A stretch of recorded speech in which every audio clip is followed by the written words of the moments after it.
Can't nobody tell me that God ain't real. God does not make things happen. He does not move mountains. I've witnessed it personally. I've witnessed it several times personally. Like back in college.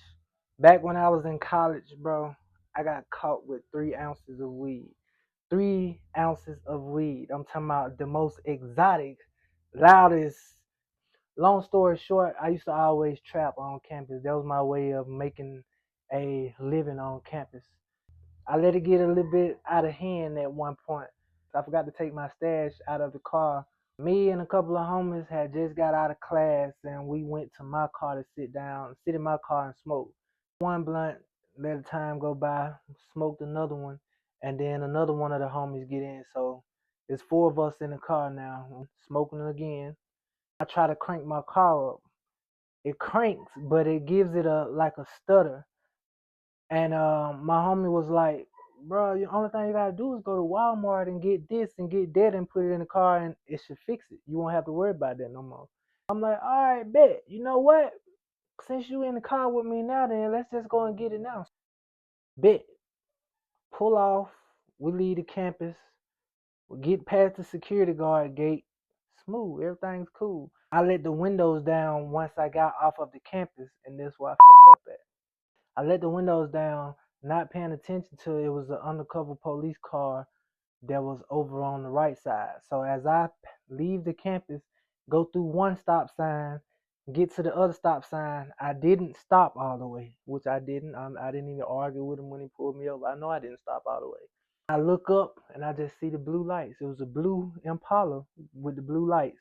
I just knew my whole life was gone. It was over with for me. The police officer comes to the car. His exact words. He said, "I smelled y'all when y'all rode past me." I'm starting to panic because I got a big ass jar this big with 3 ounces of weed in there. The scale, I got weed baggies. I just knew that I was fucked up. Everybody is going to jail. Everybody's going to jail.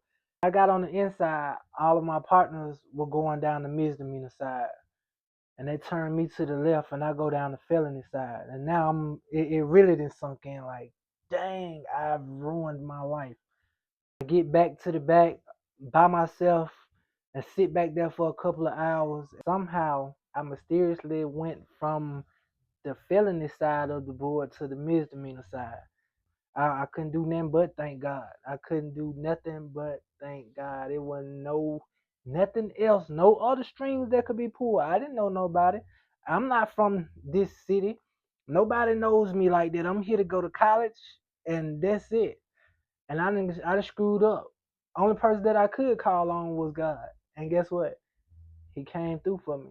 Like once I got to court for these charges, it was like everything disappeared. Everything that I got caught with disappeared. The weed baggage, the scale, the 3 ounces, all of that stuff disappeared. I only got a paraphernalia and use of marijuana charge, pretty much. And yeah, I ended up leaving that situation with only court fines and a class that I had to take. I did get put out of college, but I was able to get back in, thankfully. Other than that, man, I can't explain it. But the work of God. That's it. The work of God. It was nobody else that could have saved me.